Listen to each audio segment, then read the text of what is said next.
Welcome back to American Agenda. Back to our top story now. Brooklyn subway shooting suspect Frank James arrested earlier today in Lower Manhattan. James going to be arraigned in federal court on charges of terrorism on mass transit, and that could carry a maximum sentence of life in prison if convicted.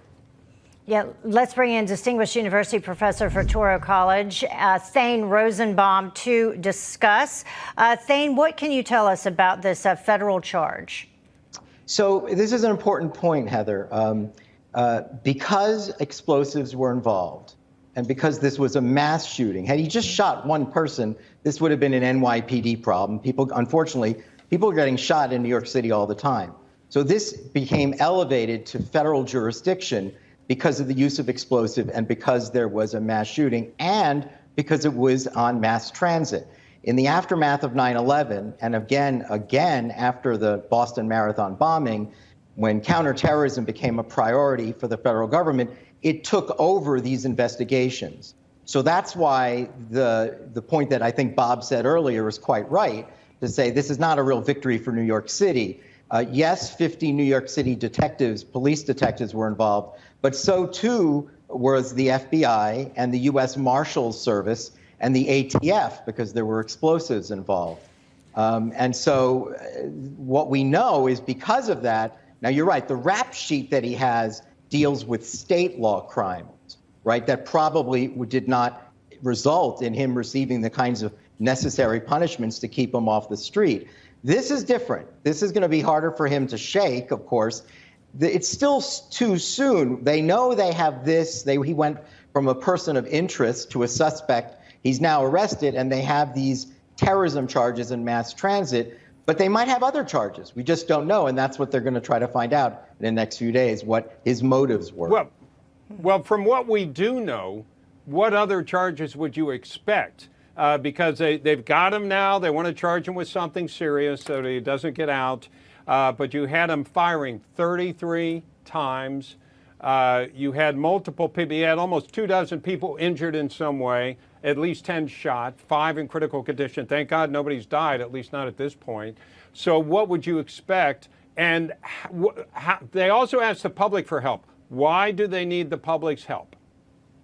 Well, here I'm going to side with my buddy Heather. She's right. She's usually right, but she's right here. The FBI, everyone is online. The FBI knew about the Tsarnaev brothers, too. Not only did they know about them, the Chechnyans, where he trained, told the FBI about the older Tsarnaev brother, and they still didn't pick him up. I'm not blaming the FBI. I'm just saying that's their job, right? That job is to keep tabs on people who are potential terrorist threats. So, apparently this guy had a substantial online history of lunacy, and among which I'm sorry to bring this up in these very tense racial times, a lot of his comments online was about what happened to him as an African American, very specifically, the way African Americans are treated. That's why we're violent. That's why we commit crimes. That's why he even said to Eric Adams, you're never going to be able to fix the crime problem in New York.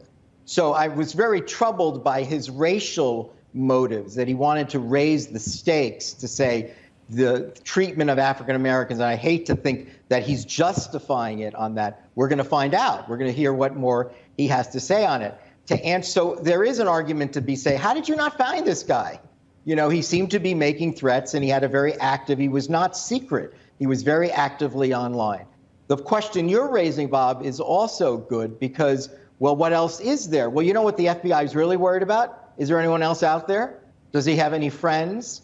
There always were. Did he have anyone who helped him, assist him with getting the firearms and the gas, the chemical weapons that he used?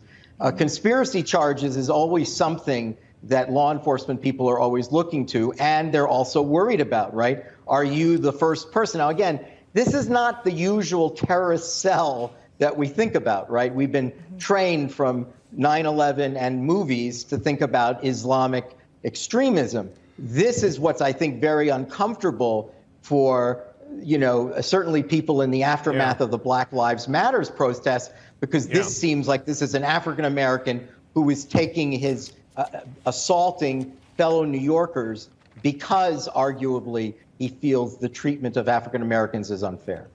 Yeah. Thane Rosenbaum, thank you so much. And we're keeping an eye on where Frank James is being processed. That's what you were looking at. I don't know if we can show that again, but that's in Lower Manhattan, 9th Precinct, and that's where Frank James is being processed. We'll have more of American Agenda after this. Stay with us.